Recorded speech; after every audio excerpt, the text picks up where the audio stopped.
Welcome, dear viewers. For more exclusive, thrilling stories every week, join our membership. Sit back, relax, and sip your coffee. Enjoy. In the back of the parts room, there's a dusty wooden crate full of strange gears and levers.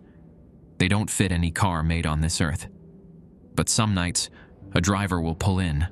Always someone with pale skin and eyes that are too dark, and they'll just point at the hood of their pristine car and whisper, "It's skipping again." Smith just nods. He'll grab a weird part from that crate and tinker with the engine for a bit. He told me some cars have a different kind of heart, and every so often, you have to help them reset the timing. My name's Billy Watkins, and 3 months ago I was washing dishes at a Waffle House in Little Rock, scraping maple syrup off plates and dodging the manager's wandering hands. The pay was garbage, the hours worse, and my apartment had black mold creeping up the bathroom walls like spilled ink. When my cousin Daryl called about a mechanic job up in Harrison, I jumped at it without asking too many questions. Harrison sits tucked into the Ozark Mountains, population barely cracking 13,000 on a good day. The kind of place where everyone knows your business before you know it yourself. Daryl picked me up at the Greyhound station on Highway 65, grinning like he'd won the lottery. "Smith's garage needs someone for nights," he explained, driving his beat-up Chevy through downtown. We passed Sonic, the courthouse, a handful of antique shops that looked older than Arkansas itself. Owners getting on in years can't handle the overnight calls anymore. The garage sat on the outskirts of town, a squat brick building with 2 service bays and a hand-painted sign that read, "Smith's Auto Repair, since 1967. Behind it, Crooked Creek wound through a stand of oak trees, their branches drooping toward the water like arthritic fingers.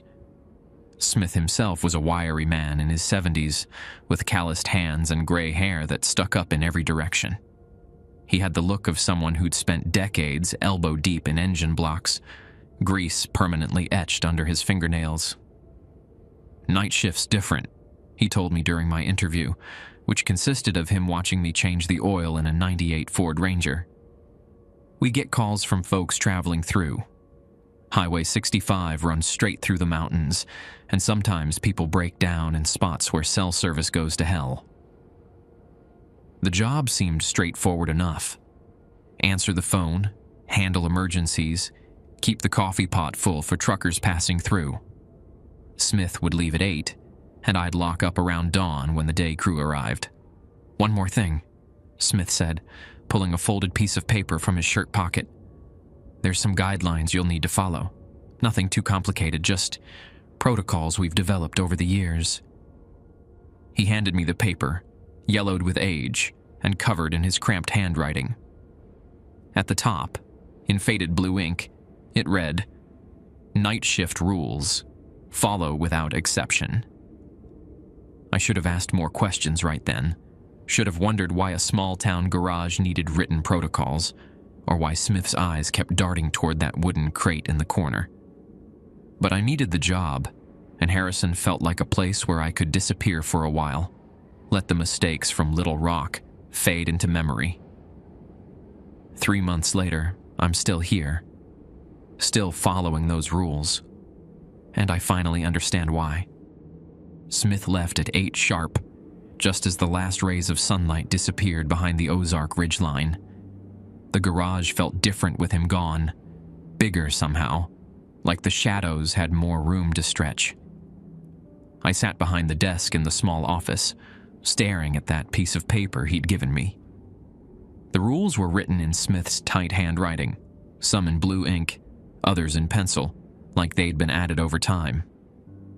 9 protocols total, each one stranger than the last. Rule 1.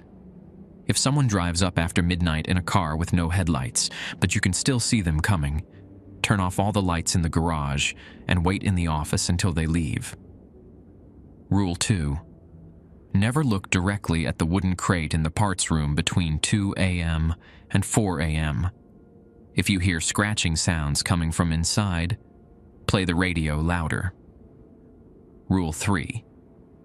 If a customer asks for the special oil, give them the unmarked black container from the locked cabinet.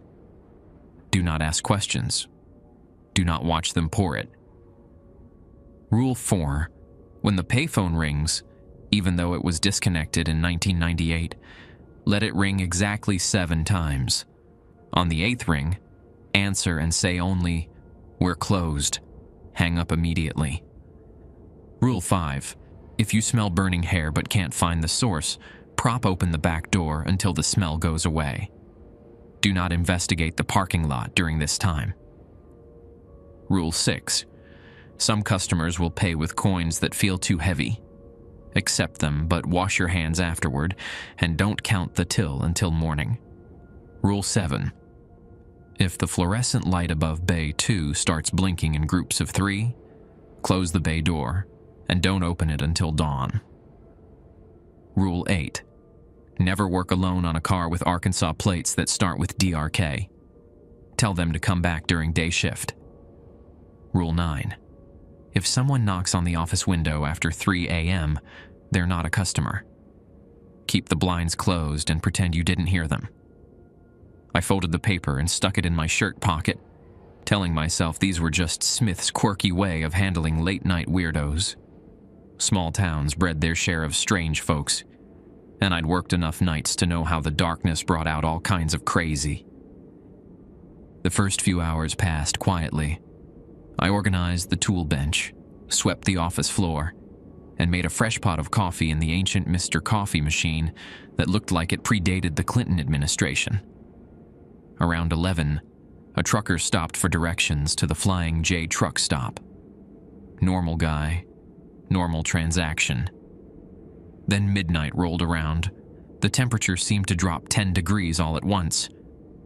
I cranked up the space heater in the office and turned on the radio, an old AM/FM unit that Smith kept tuned to a classic rock station out of Fayetteville. Lynyrd Skynyrd's Free Bird crackled through the static. That's when I heard the car. No engine noise, no tire crunch on gravel. Just the faint whisper of something moving through the parking lot outside. I glanced through the office window and saw headlights approaching. Except they weren't headlights. They were too dim, too blue, like someone had covered regular lights with colored cellophane. As the vehicle got closer, I realized something was wrong. The lights weren't attached to anything I could see. They floated about 4 feet off the ground, moving in perfect formation, but there was no car between them. My mouth went dry. Rule number 1 echoed in my head. I flicked off the office lights, then ran to the garage bays and hit the main switches.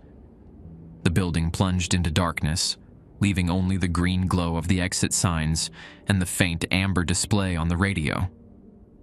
Through the window, those blue lights drifted closer.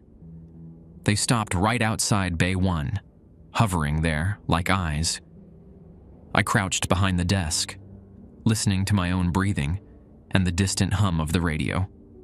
The lights stayed for maybe 5 minutes, felt like 5 hours, then slowly drifted away toward Highway 65. I waited another 10 minutes before turning the power back on. When the fluorescent tubes flickered to life, I noticed something that made my stomach clench. Fresh tire tracks led from the road to where those lights had stopped. Deep grooves in the gravel, still warm to the touch when I worked up the courage to check them. But here's the thing that really messed with my head.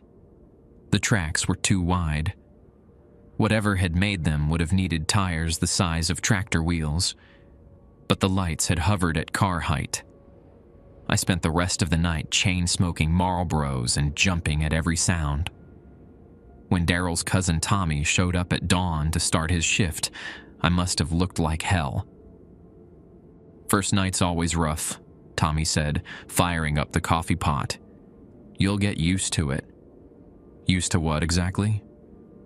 Tommy glanced around like he was checking for eavesdroppers, then leaned closer. "Harrison sits on some old land, Billy. Cherokee used to call this area cursed, wouldn't build permanent settlements here. Some things just never left." He handed me my time card to punch out. "Smith tell you about the rules?" "Yeah, followed them too." "Good. Keep doing that, and you'll be fine.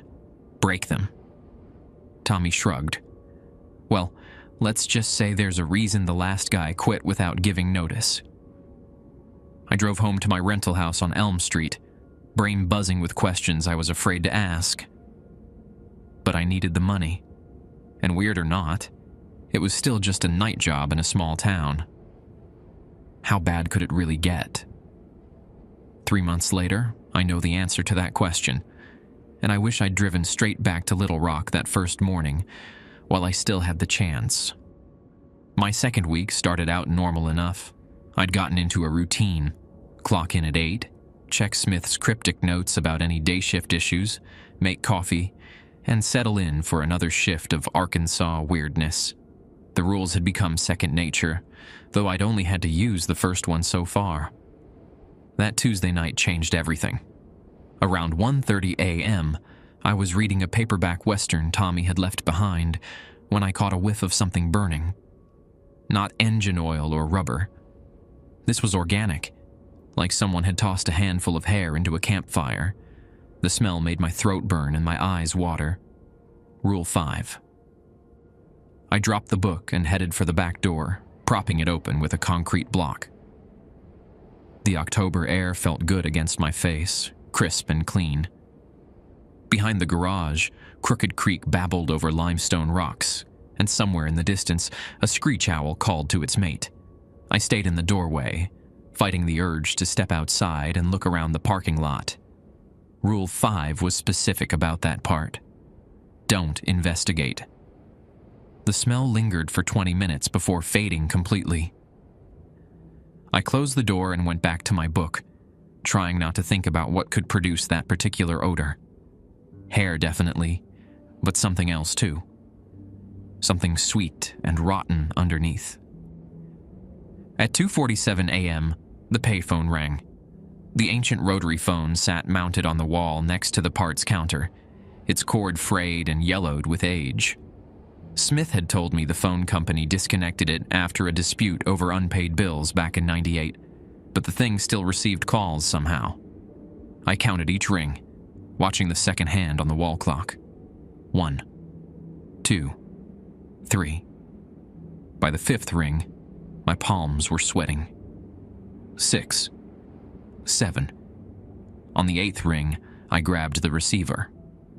We're closed.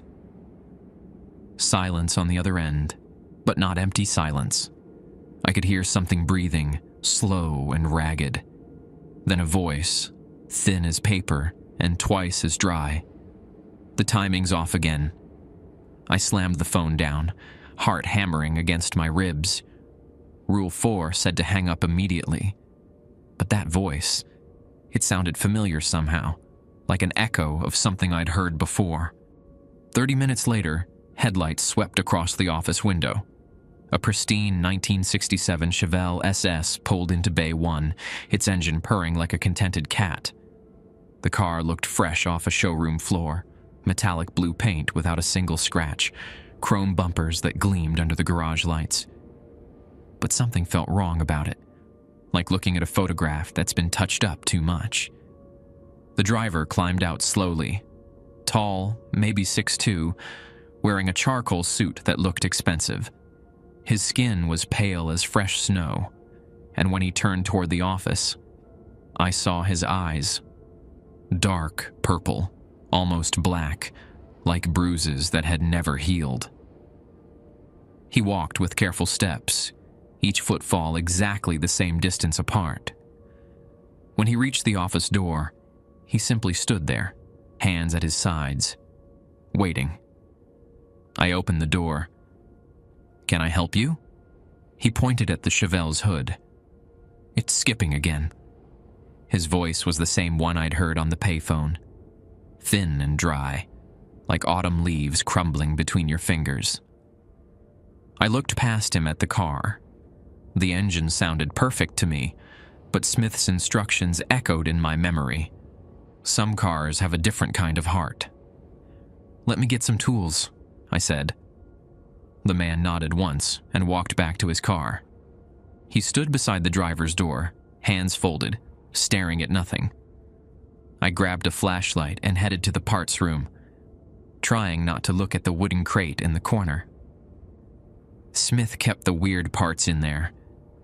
Gears that didn't match any engine I knew, springs made from some kind of black metal, and things that might have been spark plugs, if spark plugs grew like coral.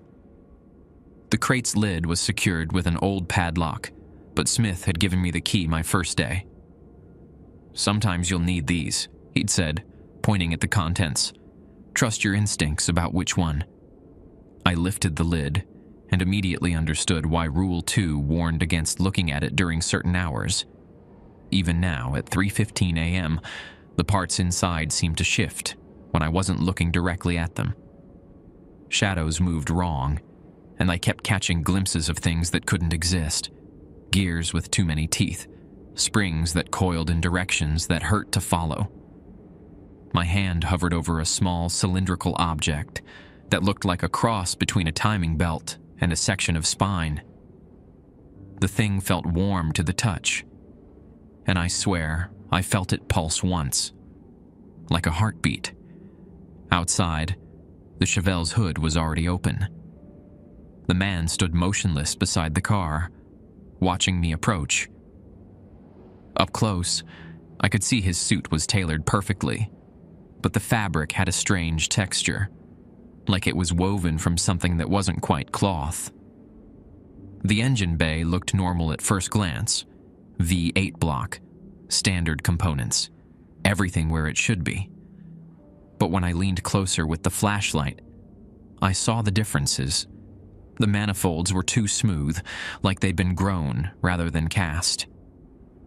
The belts had a organic quality, more like sinew than rubber. And in the center, where the distributor should be, something that resembled a human heart pumped steadily. "The timing's off," the man repeated, his voice carrying no emotion whatsoever. I held up the part I'd selected. It felt heavier now, and warmer. The man nodded, so I leaned into the engine bay and tried to figure out where it belonged.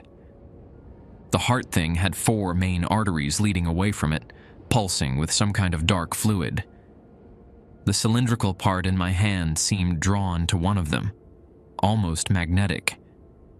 I pressed it against the connection point, and it sealed itself in place with a wet clicking sound. The engine's rhythm changed immediately. The heartbeat stronger, more regular. The dark fluid flowed faster through the arteries. Whatever had been wrong was fixed. "That'll be $40, I said because I had to say something. The man reached into his jacket and pulled out 2 $20 bills. When he handed them to me, his fingers brushed mine. His skin felt like refrigerated meat, cold and slightly damp. I stuffed the money in my pocket without looking at it. The man climbed back into his Chevelle, started the engine, which now hummed with renewed vitality, and drove away into the darkness. Only after his taillights disappeared did I realize I'd been holding my breath. I went back inside and made fresh coffee, my hands shaking so badly I spilled grounds all over the counter. At dawn, when I pulled the bills from my pocket to add them to the register, I discovered they weren't normal 20s. The paper felt different, heavier, and instead of Andrew Jackson's face, they bore the portrait of a man I didn't recognize, someone with pale skin and dark eyes, wearing a charcoal suit. The serial numbers were dates: October 15th, 1967, and October 15th, 1968. I locked the money in the safe and decided some questions were better left unasked. But that night, driving home through the winding streets of Harrison, I couldn't stop thinking about that engine, about the way it had looked more grown than built, and how the timing correction had felt less like automotive repair and more like performing surgery on something that shouldn't be alive. 3 months later, I've fixed dozens of those engines. Different cars, different customers, but always the same pale skin, same dark eyes, same careful movements. And I've started to notice something that keeps me awake during the day. They're all driving cars from years they shouldn't have survived. 3 weeks into the job, I decided I needed answers. The weird money was piling up in the safe. Bills with faces I didn't recognize, and dates that made no sense. Every few nights brought another pale customer driving a car that belonged in a museum, and I was getting tired of pretending this was normal. Thursday afternoon before my shift, I drove downtown to the Boone County Heritage Museum. The building used to be a bank back in the 1920s, all red brick and tall windows, now filled with displays about local history and Cherokee artifacts. The curator was a woman named Mrs. Euleen Parsons, maybe 70 years old, with silver hair pulled back in a neat bun. She knew everyone in Harrison and everyone's business, which made her exactly the person I needed to talk to. "Billy Watkins," she said when I walked in. "Daryl's cousin. Heard you're working nights at Smith's place." "Yes, ma'am.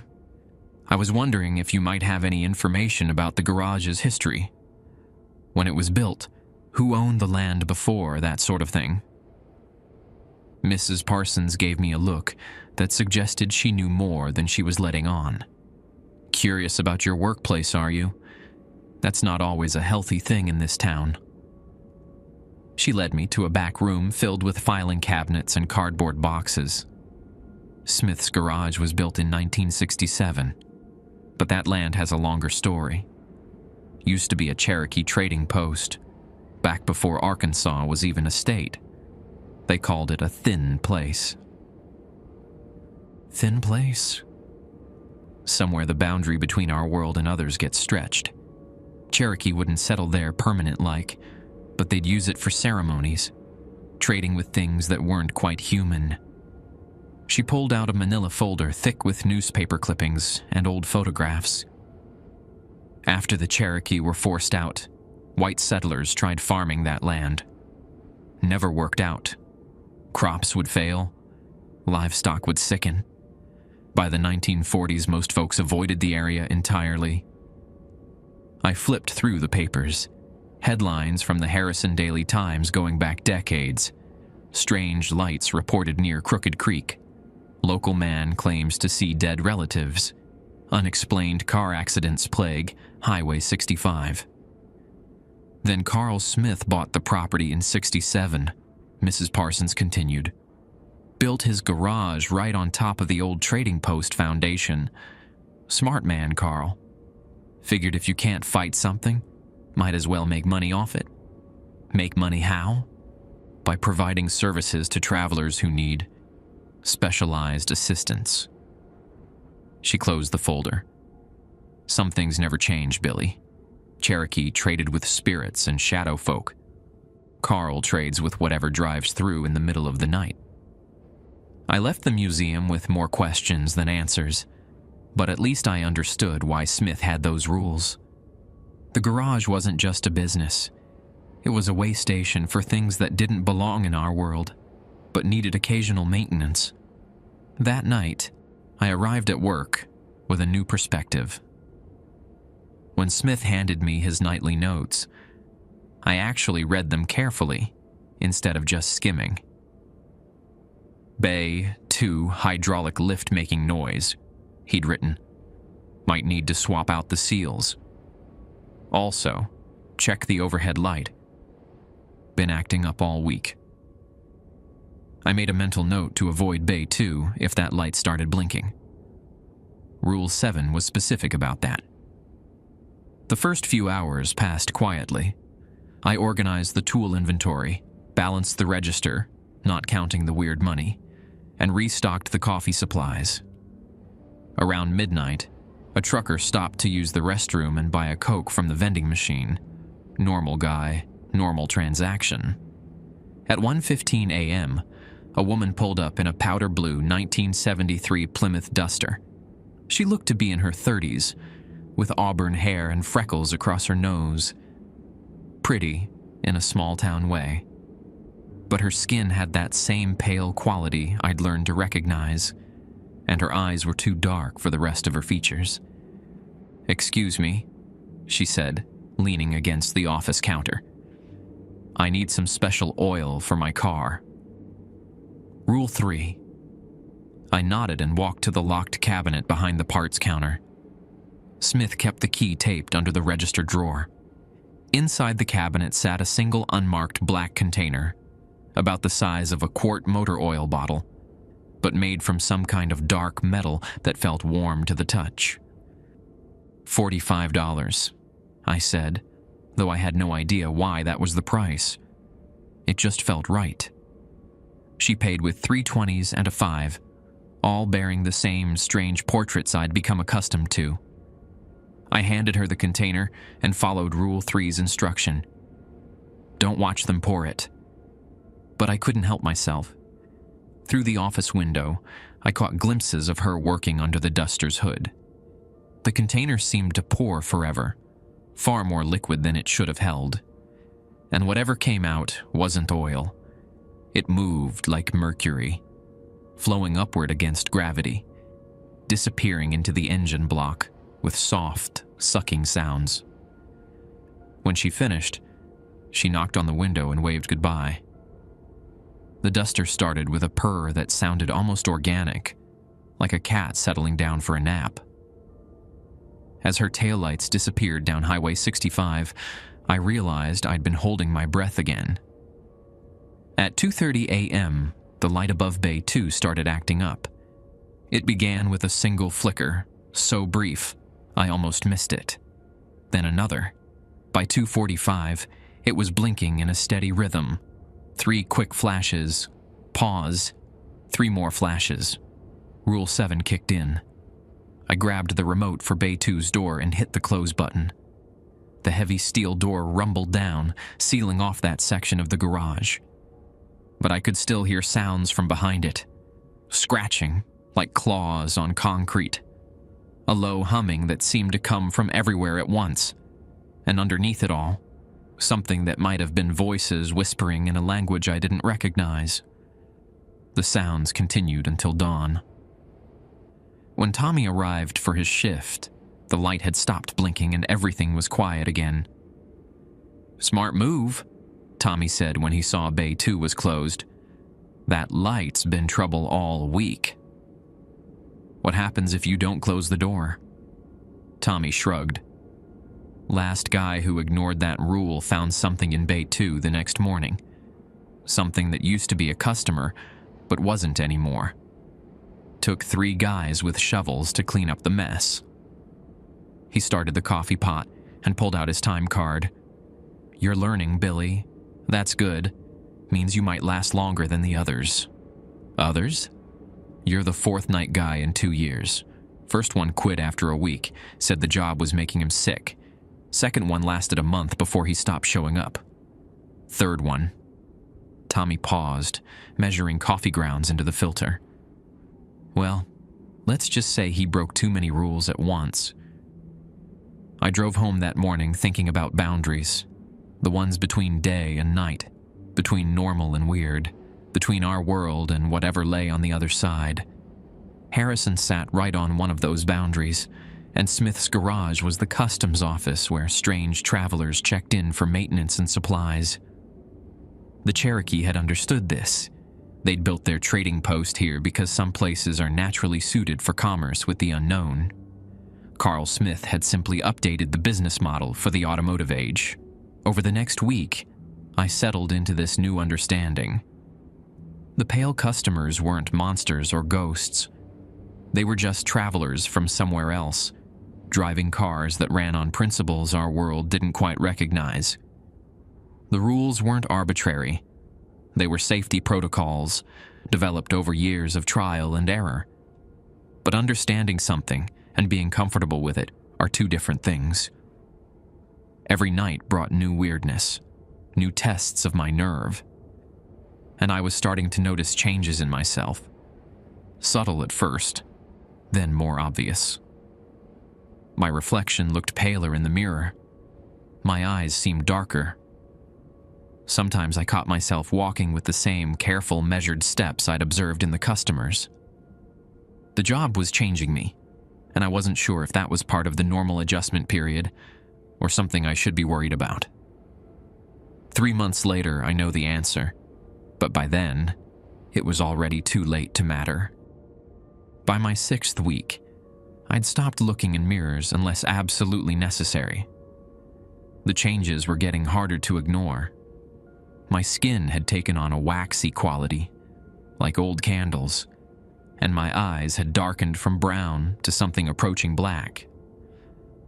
When I smiled, my teeth looked sharper than they used to be. Daryl had started giving me strange looks during our weekly dinners at the pizza barn on Highway 65. Last Sunday, he'd asked if I was feeling all right, said I looked peaked. I told him it was just the night schedule messing with my sleep patterns. That was partly true. I'd been having trouble sleeping during the day, not because of noise or sunlight, but because of dreams. Vivid scenes of driving down roads that didn't exist, through landscapes that belonged in geography textbooks from another planet. In these dreams, I always drove the same car, a black 1969 Dodge Charger with Arkansas plates that started with DRK. Wednesday night started normal enough. I clocked in at 8, reviewed Smith's notes, the coffee machine needed descaling, and someone had reported strange smells near the parts room, and settled in for another shift of controlled weirdness. Around 10:30, a customer pulled up in a rusty 1995 Ford F-150. The truck looked ordinary except for its license plate, DRK 1847. My stomach dropped as Rule 8 echoed in my memory. The driver climbed out slowly, a big man in coveralls, with graying hair and calloused hands. He looked like every other mechanic I'd ever met, the kind of guy who could rebuild a transmission blindfolded. Nothing pale or strange about him. But the plates. DRK 1847. I met him at the office door. "Sorry, but we're not taking any new work tonight. You'll need to come back during day shift." He frowned.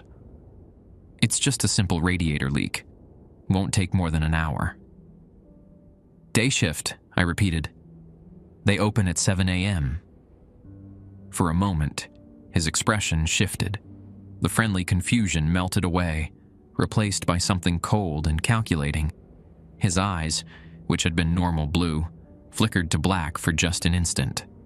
"I see," he said softly. "You know the rules." He climbed back into his truck and drove away, but not before giving me a look that made my skin crawl. As his taillights disappeared, I noticed something that made my hands shake. The truck's engine had been running the entire time, but I hadn't heard it start when he'd arrived. At 1:45 a.m., an old woman showed up driving a pristine 1962 Cadillac Eldorado. She was tiny, maybe 5 feet tall, with white hair pinned up in an old-fashioned style. Her dress looked like something from the Kennedy administration. Navy blue with small white flowers, complete with pearl earrings and a matching handbag. "Young man," she said, her voice carrying a slight southern accent, "I need some gas. My tank seems to be running low." I checked the pumps. They'd been shut down since the late 80s when Smith switched to automotive repair exclusively. The gas lines had been capped and the tanks filled with sand years ago. "We don't sell gas anymore, ma'am. There's a Shell station about 2 miles down 65 toward town." She smiled, and her teeth were the color of old ivory. "Oh, I don't need that kind of gas, dear. I need the special kind, for a special car." She walked to her Cadillac and popped the hood. The engine bay was empty, except for a single black cylinder about the size of a coffee can, connected to nothing but sitting there like it belonged. As I watched, the cylinder began to glow with a soft purple light. "Just a little bit," she said, pulling a glass jar from her handbag. "Enough to get me home." I had no idea what kind of fuel her car required, but something told me to check the locked cabinet.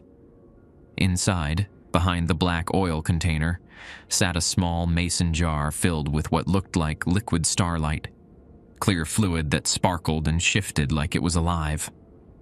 $25, I said, though again I had no idea why. She paid with coins that felt wrong in my hands, too heavy, too warm, and when I looked at them closely, they showed dates from the 1800s and faces I didn't recognize. Rule 6 specified washing my hands afterward, so I pocketed the coins and made a mental note. The old woman unscrewed her jar and poured the starlight liquid into her car's cylinder. It absorbed the fuel like a sponge, glowing brighter with each drop. When she finished, the cylinder pulsed once and went dark. "Thank you, dear," she said, climbing back into her Cadillac. "You're very helpful. Much better than the last boy they had here." She drove away into the night, her car moving silent as a cloud across water. I washed my hands thoroughly, scrubbing with the industrial soap Smith kept under the sink. The coins from her payment sat heavy in my pocket, and I swear they were getting warmer. At 3:15 a.m., someone knocked on the office window. 3 soft taps, barely audible over the radio. I kept my eyes on the paperwork I was pretending to read, following Rule 9's instruction to ignore whoever was outside. The blinds were already closed. I'd learned to keep them that way after midnight. The knocking came again, more insistent this time. Then a voice, muffled by the glass. "Billy? Billy Watkins? I know you're in there." The voice was familiar, but I couldn't place it. Someone from town, maybe, or a customer I'd helped before. But Rule 9 was clear. After 3 a.m., they weren't customers. "Billy, please, I need help. My car broke down on 65, and my phone's dead. Just let me use your phone to call for help." The voice cracked with desperation, and every instinct told me to open the door. But I'd seen what happened when people ignored the rules. I stayed put, forcing myself to keep reading the same paragraph of a car manual over and over. The knocking stopped. Footsteps moved around the building, circling like a predator testing for weak spots. They paused at the back door, then the service bay entrances, then returned to the office window. "I know you can hear me," the voice said, and now it sounded different. Colder. "I know you're afraid, but you can't stay in there forever, Billy. Eventually you'll have to come out." The footsteps moved away, crunching across the gravel parking lot. A car door slammed, an engine started, and headlights swept across the office wall as whoever it was drove away. I sat there until dawn, shaking like a leaf in a windstorm. When Tommy arrived for his shift, I was smoking my 4th cigarette of the night and drinking coffee that had gone cold hours ago. "Rough night?" he asked, taking one look at my face. "Someone knocked on the window around 3. Knew my name." Tommy nodded grimly. "That's been happening more often lately. They're getting bolder." He poured fresh coffee and handed me a cup. "You followed Rule 9, right?" "Didn't open the door?" "Yeah, but they knew my name, Tommy. How could they know my name?" "Same way they know everything else about this place. Information travels fast in their world." He sat down at the desk and pulled out his time card. "The important thing is you didn't let them in. Once you break that rule, you become fair game." "Fair game for what?" Tommy looked at me for a long moment, like he was deciding how much to tell me. "For recruitment," he said finally. "They're always looking for new drivers, Billy. People to join their midnight highway patrol. Break enough rules and they'll make you an offer you can't refuse." I thought about the man with the DRK plates. how his eyes had flickered black when I'd refused him service. What happens to people who take the offer? They get to drive forever, Tommy said, but they never really go anywhere. I drove home that morning with my hands still shaking and those heavy coins burning in my pocket like radioactive metal. 2 months into the job, I barely recognized myself. My reflection looked like a negative photograph. Pale skin, dark eyes, sharp teeth that I'd started filing down every morning with an emery board. Daryl had stopped inviting me to Sunday dinner after I'd accidentally cracked his coffee mug just by gripping it too tight. The changes weren't just physical. I'd developed an aversion to daylight that went beyond simple sensitivity. Sunshine felt like acid on my skin, and I'd started wearing long sleeves and sunglasses even on cloudy days. My diet had shifted too. Regular food tasted like cardboard, but the smell of motor oil made my mouth water. Friday night arrived with a thunderstorm that shook the garage's windows and sent rain hammering against the metal roof. The power flickered twice during my first hour, making me nervous about the equipment in Bay 2. That fluorescent light had been acting up all week, and the last thing I wanted was another Rule 7 situation during a storm. At 11:45 p.m., a customer pulled up in a car I'd never seen before, something that looked like a cross between a 1970 Plymouth Cuda and a hearse, painted flat black with chrome trim that seemed to absorb light rather than reflect it. The driver was a pale woman in her 40s, wearing a business suit that belonged in a funeral home. "I need a tune-up," she said, her voice carrying no inflection whatsoever. "Something's wrong with the timing." I popped the hood and immediately wished I hadn't. The engine bay contained what looked like a miniature pipe organ made from bone and sinew, with tiny valves that opened and closed in rhythm with her heartbeat. Black fluid pulsed through transparent tubes, and the whole assembly hummed with a sound like distant church bells. "Special parts," I said, trying to keep my voice steady. She nodded and handed me a roll of bills, held together with what might have been dried skin. In the parts room, I approached the wooden crate with growing dread.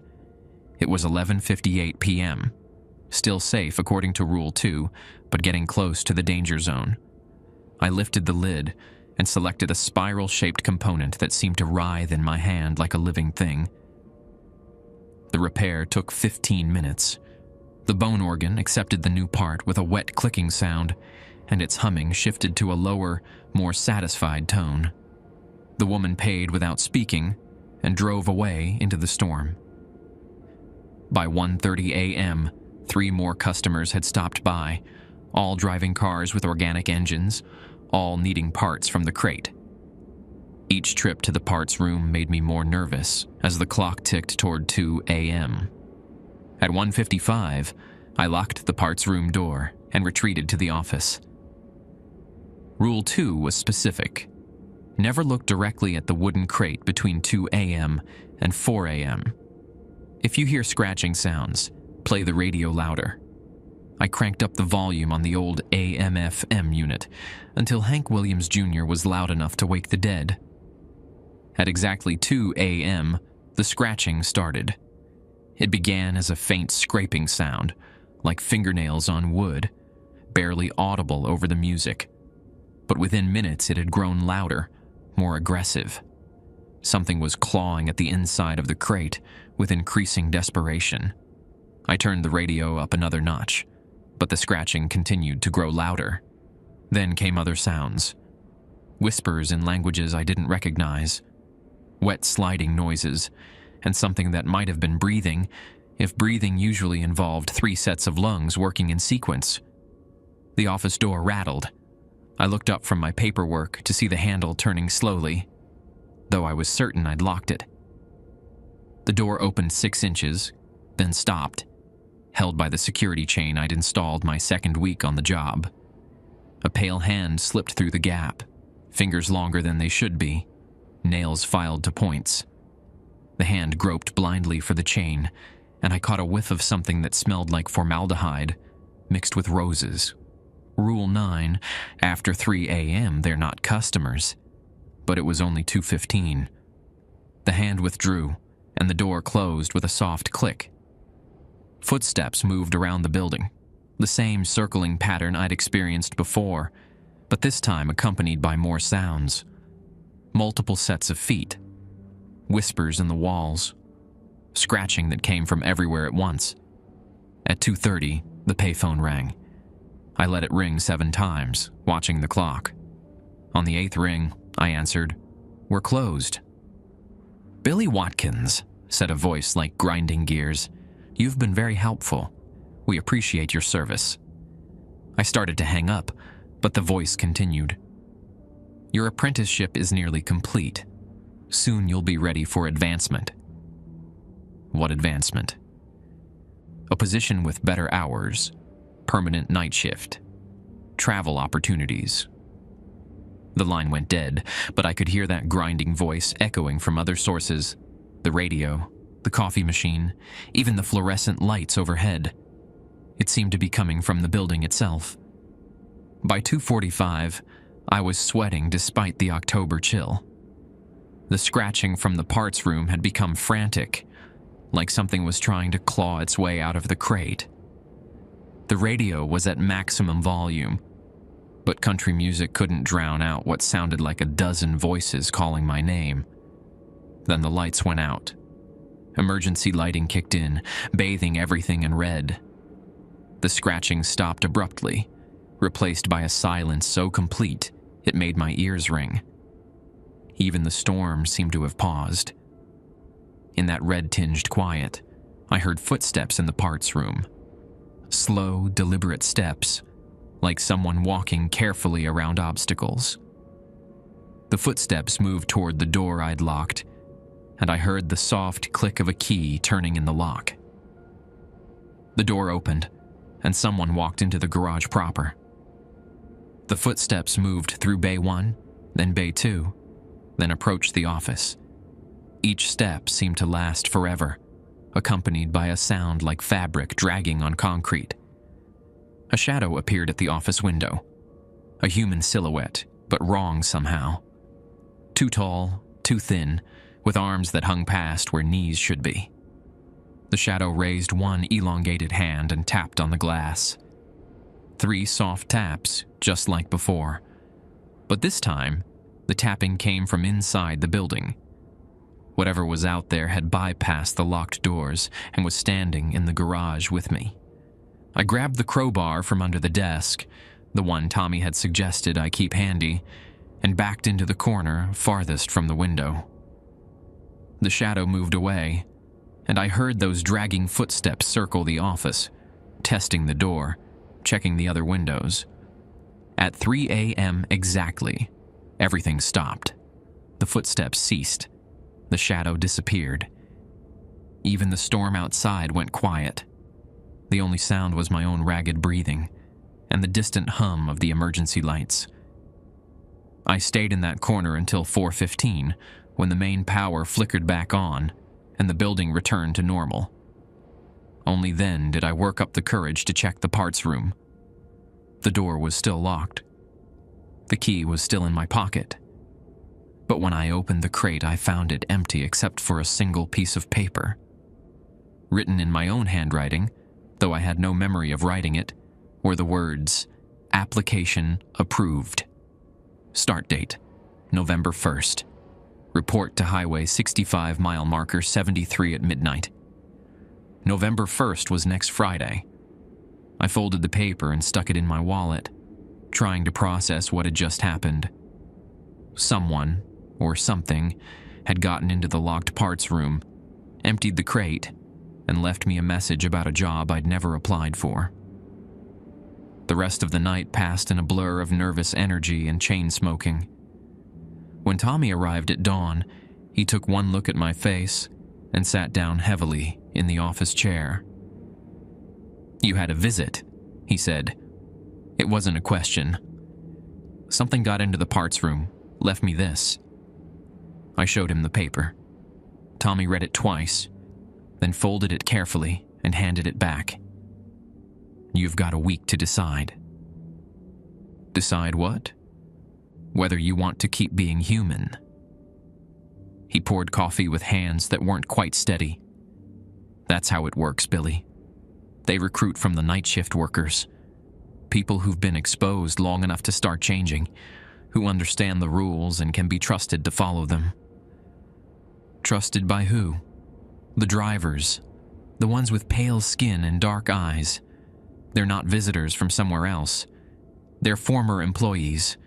Mechanics who took the job offer and joined the fleet. I thought about all the customers I'd served over the past 2 months. The careful way they moved. The strange cars they drove. The money with impossible dates. How many of them used to work here? All of them, Tommy said quietly. Every single one. I stared at the paper in my hands, at my own handwriting describing a future I'd never chosen. What happens if I don't show up? Then you keep working here until you change so much you stop being able to pass for human during the day. Eventually, you'll have to take the job anyway. And if I do show up? Tommy was quiet for a long time.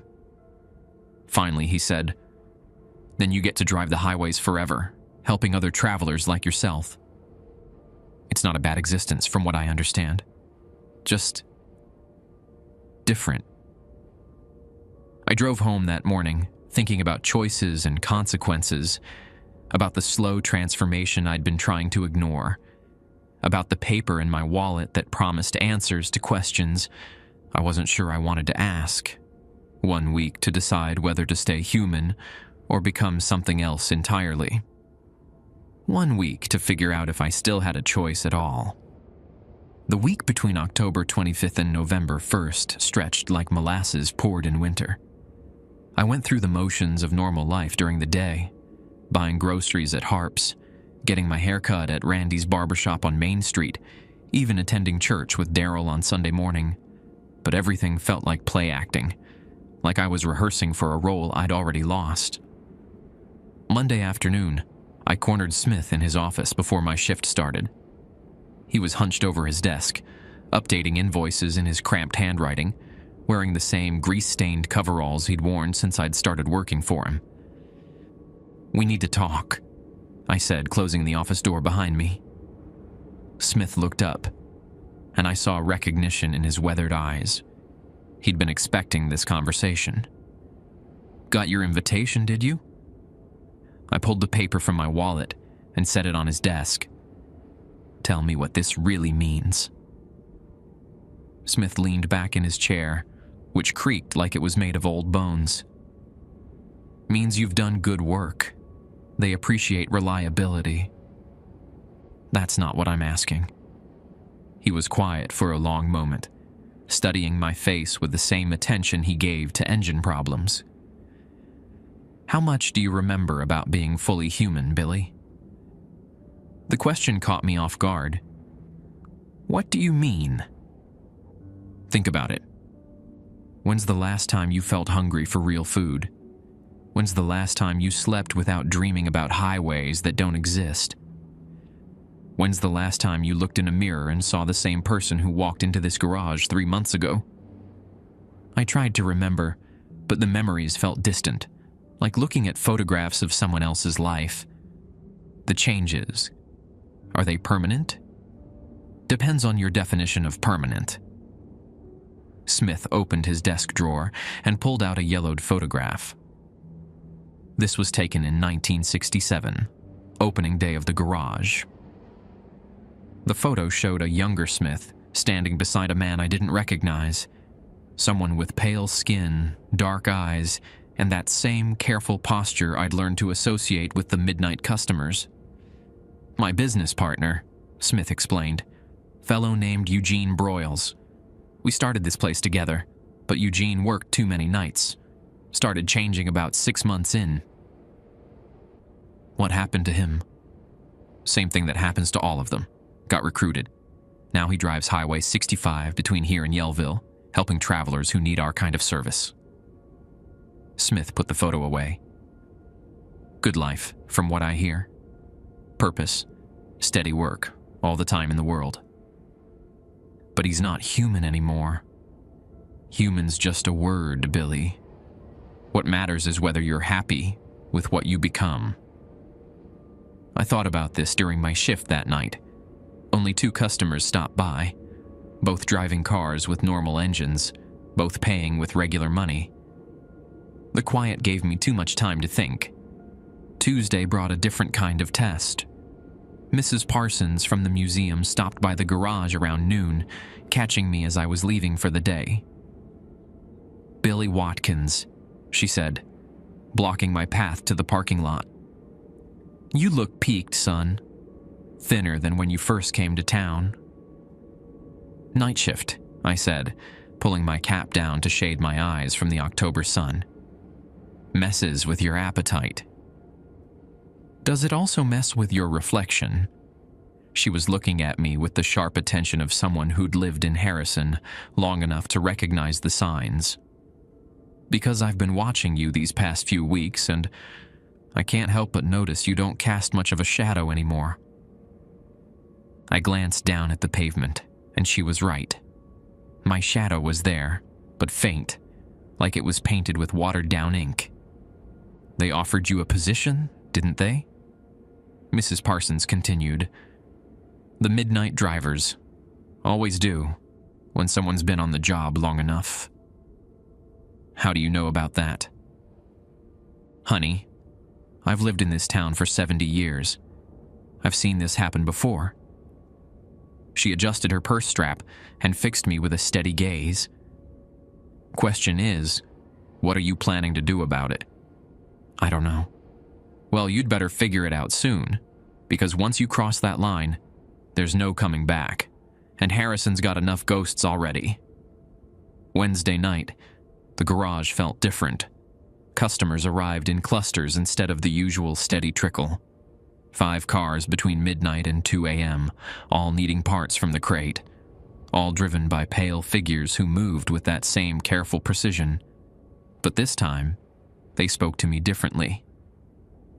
"Good evening, Billy," said a woman driving a 1971 Pontiac GTO with an engine that looked like crystallized spider web. "Looking forward to Friday?" "Friday?" I asked, though I knew exactly what she meant. "Your orientation. We're all very excited to have you join the team." A man in a 1964 Mustang with chrome exhaust pipes that hummed lullabies added, "You'll love the work. Flexible schedule, excellent benefits, and you get to see parts of the country most people don't even know exist." By Thursday, I couldn't pretend the choice was still mine to make. My reflection had faded to barely visible. My shadow was gone entirely, and I'd stopped eating solid food altogether. The smell of motor oil had become intoxicating, and I'd caught myself drinking it straight from the bottle when no one was looking. Daryl stopped by the garage Thursday evening, just as my shift was starting. He took one look at me and his face went white. "Jesus, Billy, what's happened to you?" I tried to explain, but how do you tell your cousin that you're slowly turning into something that isn't quite human? That you work for a garage that services supernatural customers? That you've been offered a job driving highways that exist between dimensions? "You need to see a doctor," Daryl said. "You look like you've been sick for months." "I'm fine." "You're not fine. You're..." He searched for words, then gave up. "You're disappearing, Billy. Like you're fading away right in front of me." He was right. When I looked at my hands, I could see through them to the objects behind. My body was becoming translucent, caught between solid matter and something else entirely. "Come back to Little Rock with me," Daryl said. "Tonight. We'll figure this out." But I couldn't leave. Not yet. I had one more shift to work, one more decision to make. Friday arrived gray and cold, with clouds that hung low over the Ozark Hills like funeral shrouds. I I spent the afternoon at Boone County Lake, sitting on the dock behind the marina, watching bass jump for insects and trying to remember what it felt like to be completely human. A family was having a picnic nearby. Mother, father, 2 kids throwing rocks into the water. Normal people living normal lives, connected to the world in ways I was losing touch with. The father laughed at something his daughter said, and the sound seemed to come from another universe. That's when I understood what I'd been trying to avoid all week. I was already gone. The transformation hadn't started when I'd taken the job. It had finished when I'd first followed the rules. Every protocol I'd obeyed, every strange customer I'd served, every weird part I'd installed had pulled me further from humanity and closer to whatever the midnight drivers had become. The choice wasn't whether to accept their offer. The choice was whether to accept what I'd already become. At 11:45 p.m., I clocked in for what I knew would be my last regular shift. Smith was waiting in the office, sitting behind his desk with a manila envelope in his hands. "Final paycheck," he said, sliding the envelope across the desk. "Plus a little extra for good service." Inside was more money than I'd earned in 3 months, all in those strange bills with faces I didn't recognize and dates from decades past. "You'll need it where you're going," Smith explained. "Different economy out there on the highways." At 11:58 p.m., I walked to the parts room and opened the wooden crate for the last time. Instead of mechanical components, it now contained a set of car keys and a folded piece of paper with an address: Highway 65, mile marker 73. "Time to go," Smith said from behind me. "They don't like to be kept waiting." I pocketed the keys and headed for the door, but Smith's voice stopped me. "Billy, for what it's worth, you were the best night shift worker we've ever had. Eugene will be proud to have you on his route." I nodded and walked out into the Arkansas night toward whatever waited for me at mile marker 73. I drove my old Honda Civic north on Highway 65, watching the mile markers count up in my headlights. The October night was clear and cold, with stars scattered across the sky like spilled salt. My hands had become so translucent I could see the steering wheel through my palms, and my reflection in the rearview mirror showed only empty space where my face should be. Mile marker 65, 66, 67. The highway stretched ahead, empty except for an occasional semi-hauling cargo toward Missouri. Normal traffic living normal lives, unaware that something else shared these roads after midnight. At mile marker 71, I passed a state trooper parked on the shoulder, radar gun pointed at the southbound lanes. He didn't look up as I drove by, and I wondered if he could even see my car anymore. Mile marker 72. I slowed down, scanning the roadside for signs of the meeting place. Nothing but pine trees and the occasional deer crossing sign. Then I saw it. A gravel access road leading into the forest, unmarked except for a small reflector that caught my headlights and flashed once, like a wink. Mile marker 73.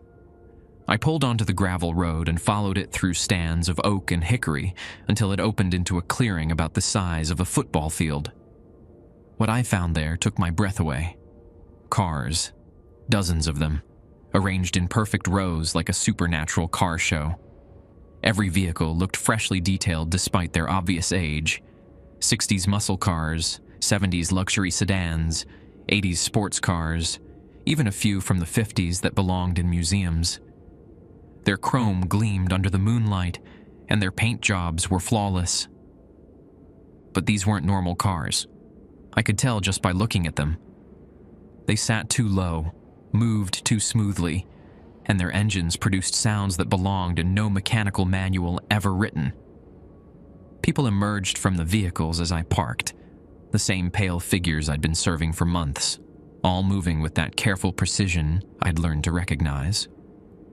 They formed a loose semicircle around my Honda, watching with dark eyes that reflected starlight. A man stepped forward from the group, and I recognized him immediately from Smith's photograph. Eugene Broyles looked exactly the same as he had in 1967. Tall, thin, with sandy hair and intelligent eyes that had gone completely black. He wore a mechanic's coveralls that were somehow cleaner than anything had a right to be after 50-plus years. "Billy Watkins," he said, extending a hand that felt like cool marble. "Welcome to the fleet." "Eugene?" "That's right, though most folks call me supervisor these days." He gestured toward the assembled cars and drivers. "We're what you might call the customer service department for travelers who need specialized assistance." I looked around the clearing, counting at least 30 vehicles. "All of these people used to work at Smith's." "Not all. Some worked at similar operations in other states, Texas, Oklahoma, Tennessee. Anywhere the boundaries get thin, you'll find garages like Carl's." Eugene's expression softened slightly. "But you're part of our family now. Arkansas Route 65, Harrison to Yellville, with occasional detours as needed." A woman approached us, driving a pristine 1968 Camaro SS that hummed like a tuning fork.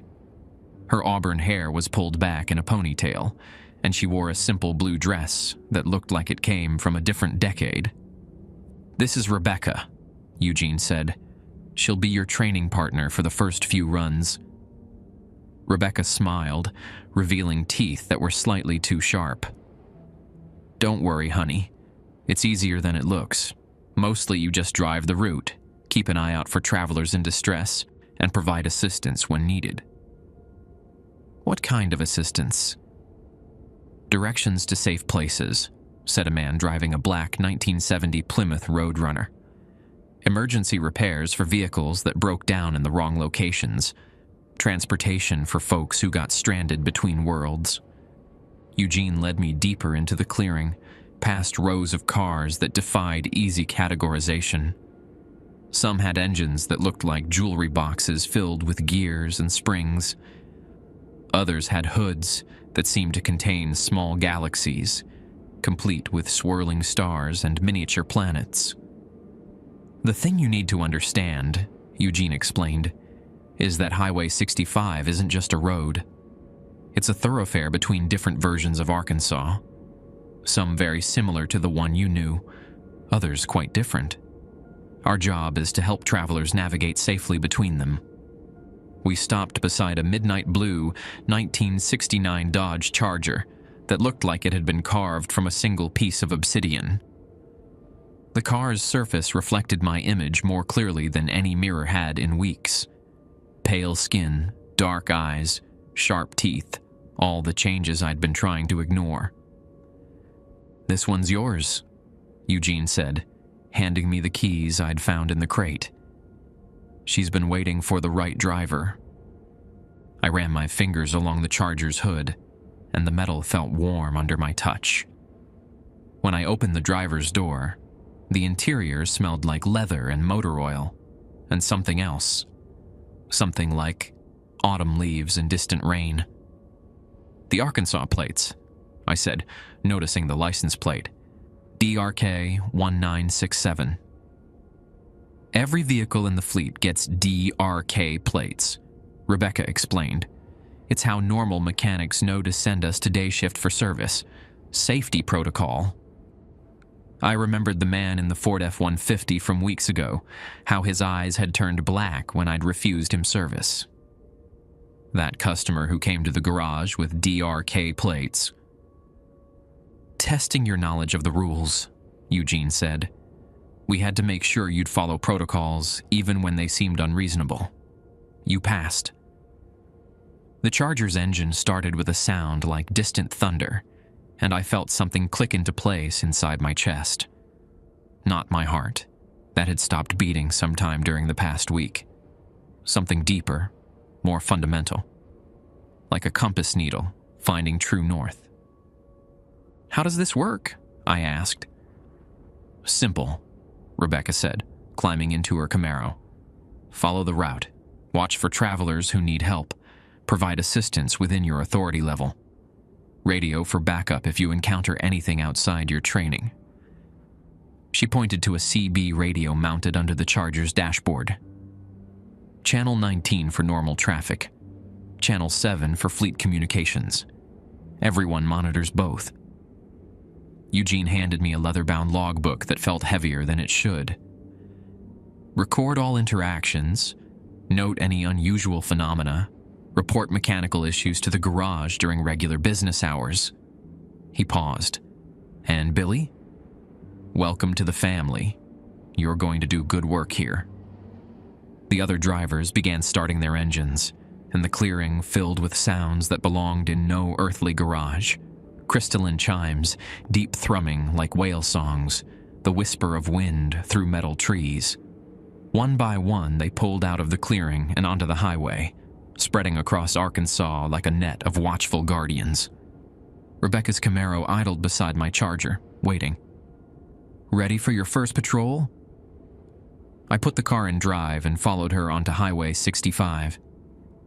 The road looked different now, wider somehow, with exit ramps that led to towns I'd never heard of and mile markers that counted in directions that shouldn't exist.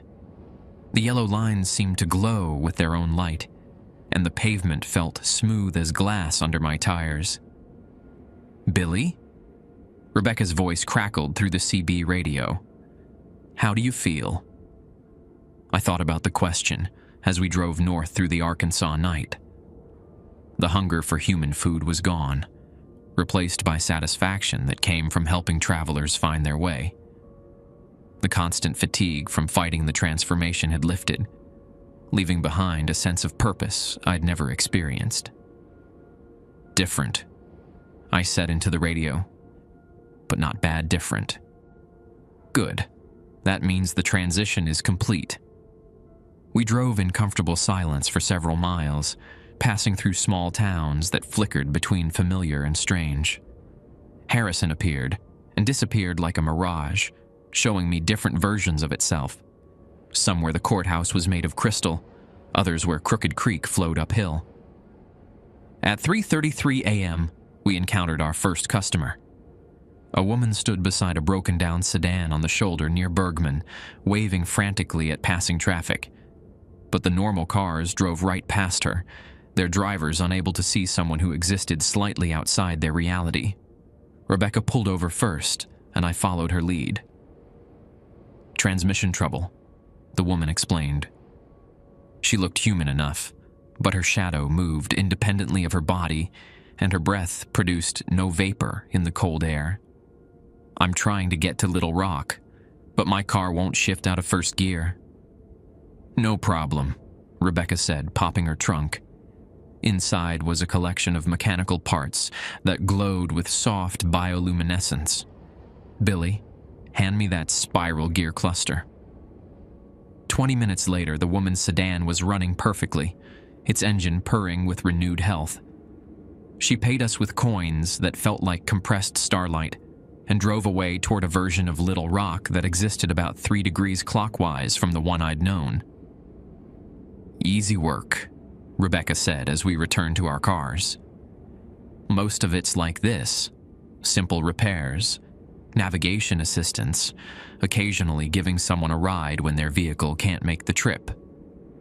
We resumed our patrol, and I began to understand what my new existence would be like. Purpose, community, the satisfaction of helping travelers who had nowhere else to turn. It wasn't the life I'd planned, but it was a good life nonetheless. The CB radio crackles to life as I'm parked near the Yellville exit, watching the sunrise paint the Ozark Hills in shades of gold and amber. Billy, you've got a customer at the garage. Smith's asking for you specifically. I key the mic. On my way, Rebecca. The Charger responds to my touch like a living thing, and I make the drive back to Harrison in what feels like minutes rather than the hour it used to take. Time works differently when you're part of the fleet. Distances shrink, routes bend, and the road takes you where you need to be rather than where geography says you should go. Smith's garage looks exactly the same as it did the night I left, but now I can see layers of reality I'd missed before. The building exists in multiple dimensions simultaneously.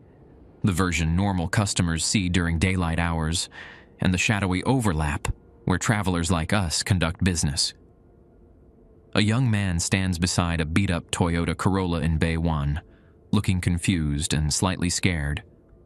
College-aged, maybe 20, with the kind of soft hands that suggest he's never worked on a car in his life. His vehicle's hood is up, revealing an engine that's half mechanical, half something organic that pulses with bioluminescent veins. "This is Danny Westbrook," Smith says, walking over to my Charger. Drove through one of the boundary zones near Buffalo River and picked up some modifications to his engine. Needs someone who understands both sides of the equation. I climb out and approach the Toyota. The engine is fascinating, standard 4-cylinder block, but with crystalline formations growing through the manifold and what looks like a nervous system made of fiber optic cables threading between the components. "This happened recently?" I asked Danny. "About an hour ago. I was driving back from a camping trip, took a wrong turn somewhere near Steel Creek, and the road just changed. Different trees, different sky. When I got back to normal highway, my car was making these sounds. The sounds in question are a combination of traditional engine noise and something like whale song played through a synthesizer.